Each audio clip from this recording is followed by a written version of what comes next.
yung kanilang mga ticket cost.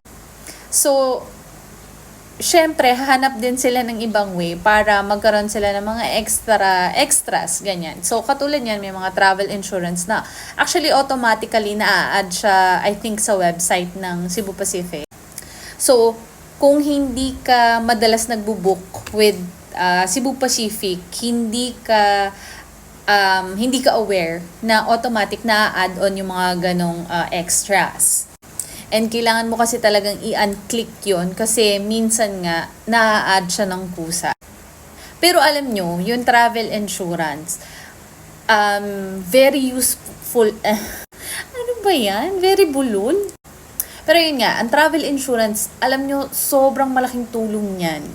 Especially nga kung nagta-travel kayo, let's say for international, especially for international, like yung na-delay yung flight nyo, na-delay yung baggage nyo,